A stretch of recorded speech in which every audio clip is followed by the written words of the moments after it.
every record company, every major label that he would go to would say the same thing. We love it, but it's not the next puddle of mud. Right. Then we're kind of like, okay, good. I like that it's not the next puddle of mud because I'm not a big fan, to be quite honest.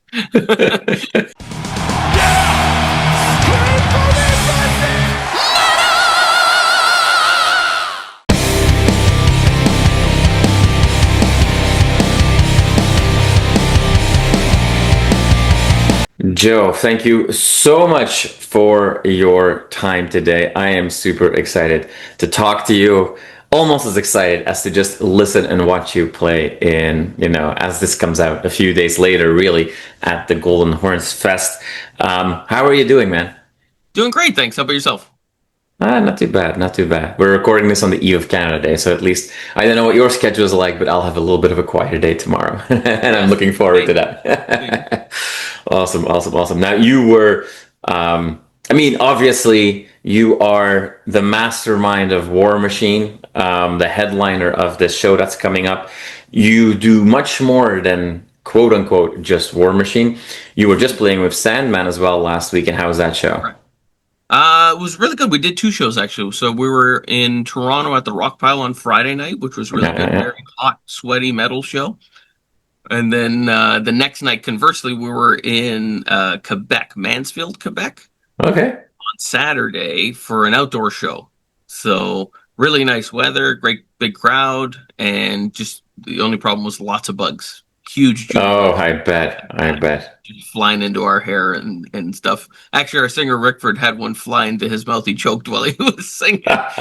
So we had to kind of take over vocals for him because he was in the middle of singing Seek and Destroy.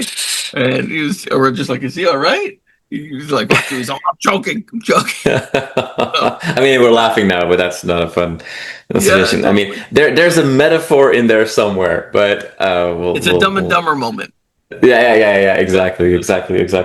So awesome. So, I mean, Warmachine, for people, I mean, obviously it's not only people that are in Toronto or in Canada that are going to come to the show that are watching this. People watch this channel from all over the world. So for those people that are not familiar with Warmachine, Warmachine is one of those Toronto metal bands that, kept up the good fight when it was a hard fight for traditional metal. I feel like today we have a more friendlier climate within Toronto as well for, more traditional metal. I mean, you guys you've always blended thrash and melodic metal kind of together. It's been 30 years now, which is an insane ride, and you've had the highs and you had the lows and you had to deal with a lot of shit. For you, looking back on, the albums came out kind of in that time when everybody in the hard scene was more focused on metalcore, and other, very different genres. Like, looking back now, how do you look back on those albums? I look back on them fondly. I find the first album a little hard to listen to myself, just because I hear my age. Okay. So I hear it in my voice and I hear it in my lyrics. So it's a little kind of right? But I know that's like a fan favorite. So, like, when we go back to relearn the songs to play them live, I have to listen to them. So it's a little bit of a process for me. But the second album, Left for Dead, is an album that I'm still super, super proud of. Not that I'm not proud of both of them. I am. For sure. But that's the album that we really came into our own. Whereas on the first album, you really hear the influences that we started with. So you hear the Metallica and Megadeth and all that, right? Yeah. Whereas Left for Dead, you hear a little bit more of Warmachine, the Warmachine sound. It was your own identity, really. Yeah. Coming of age. Yeah, absolutely. Would you let me bleed these scars of our insanity? We did kind of come out during, like, the whole grunge era. Right. Well, yes. Like, when I started the band, that's kind of what was going on. So it was hard to find musicians my age that were into metal. Right. Especially thrash metal, right? So it was just kind of like, okay, who do we get here? So, yeah, that was a difficult thing. And then you mentioned kind of when we were coming up, when we were looking for a record contract, we were being shopped around by Megadeth's management in 2002, a guy by the name of Larry Mazer. And every record company, every major label that he would go to would say the same thing. We love it, but it's not the next puddle of mud. Right. Then we're kind of like, okay, good. I like that it's not the next puddle of mud because I'm not a big fan, to be quite honest. But yeah, so that's kind of like some of the challenges of what we went through coming up. Yeah. Yeah, for sure. Now, you said like, when we play a show, we have to like relearn songs. I mean, everybody in the band is busy with other stuff as well. Yeah. You play in Sandman, which is quite established to say the least. Metallica tribute band as well. You teach as well. Yes. Everybody's very busy. Warmachine shows are somewhat of a rarity at times. And when you guys do play, and I've seen you guys play, you can tell that the audience, especially the ones that were teenagers in those, when your albums came out, Yeah. they're super excited that you guys are playing. You've got very loyal fans. What is that like for you as like, in a busy musical career? That at these times the show comes up, like does that mean that every show, whether it's a massive show or whether it's a more intimate show, that all of them, I'm sure you can almost remember every show that you've done? Almost, yeah. It's amazing. Like definitely flattering and humbling that fans have stuck by us this many years and with such a huge kind of gap in between albums too, right? Because Right. we've been working on the third album for now, I don't know how many years, 10 years, 13 years, something like that. Getting close to Chinese, or we're past Chinese democracy. I fear so. Yeah. I think so, right? So yeah, we're definitely flattered by it. And yes, every show's an event and kind of its own experience, and I tend to remember it. There's a lot more weight on my shoulders with a Warmachine show, and the fact that I'm singing and I'm playing guitar at the same time, and kind of I'm that guy that kind of takes care of everything. Whereas with Sandman, I just kind of show up and play, and then see you Right. later, right? I play lead wah and lead whammy bar in Sandman, so it's much easier. Yeah.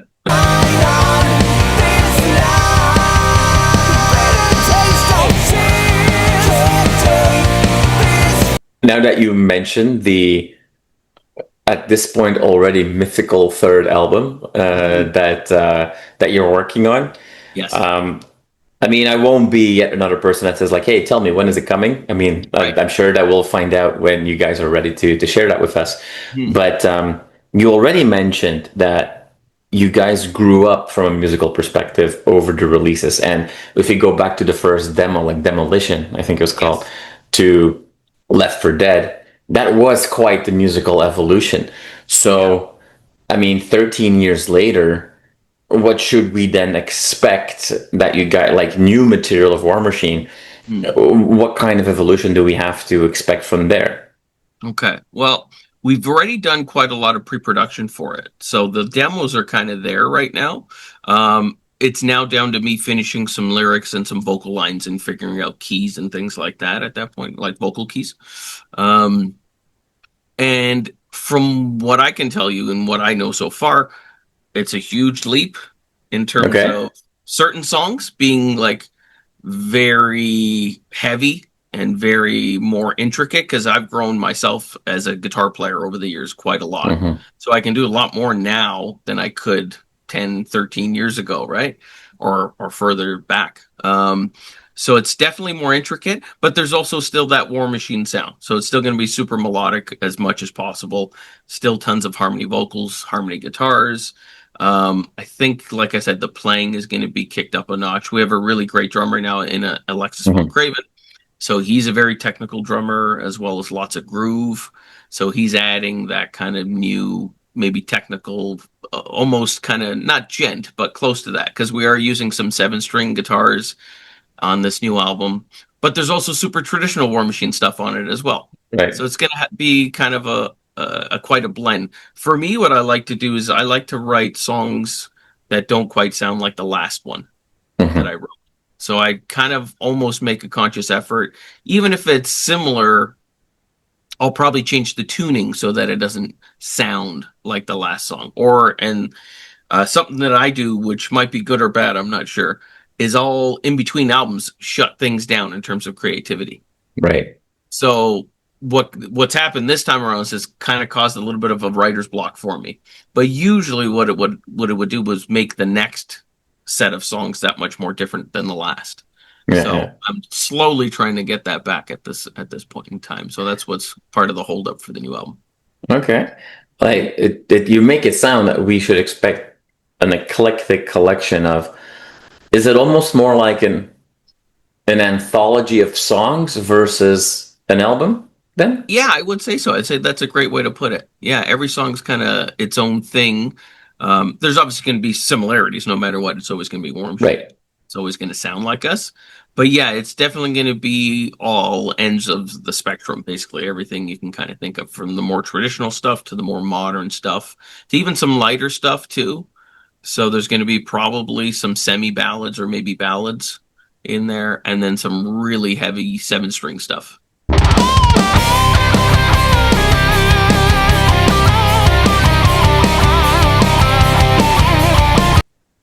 Of all that we know now, like, I mean, you've got your back catalog, obviously. You're probably at this point more in love with the songs that are coming. So what should we expect from this headline set that you're going to play? Well, I think it's going to be a lot of the classics. We're going to do a couple of newer songs as well. Songs we've played, but that will be on the next album. So there's a couple of songs that we've been playing live out remotely, but they're going to be on the next album as well. And then yeah, we're going to go back and do a good mix of both Left 4 Dead and the beginning of the end as well. Awesome. Well, that's super exciting. After the show that's coming up, which is coming up very, very quickly,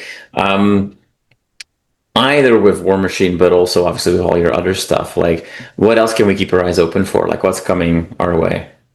Well, there'll be lots of Sandman dates coming up as well. None that come to mind, but there's a whole slew of them out there. I know we're playing in Quebec on the 26th of July. We're headlining Nostalgia Fest on the 26th of July in Quebec City. So that should be fun. That's a nice big festival. For Warmachine, I know we have September. I'll have to figure out what that date is. I'll get back to you. I think it's September 29th at the Rock Pile. We're headlining that as well. And then we're going to hopefully get back into the studio, or at least get back into rehearsals and start finishing the rest of the album. That way we can go in and layer everything down as soon as possible and finally get it out. I hope so. Without putting you on the spot, it sounds like 2026 is going to be a big year for Warmachine. Yeah, I hope so. All right. Awesome. Well, we'll look forward to that. But first, everybody can come to the Monarch Tavern on July 11th to see you guys headline the second Golden Horns Fest right here in Toronto. Joe, I'm super excited for it. Can't wait to have you guys play. And I'm also very excited for the new album to come out. So I'll keep our eyes open. And when you are in a position that you can talk in a little bit more detail, we'll have to do a follow-up to dive deep into this new album coming out. Absolutely. Absolutely.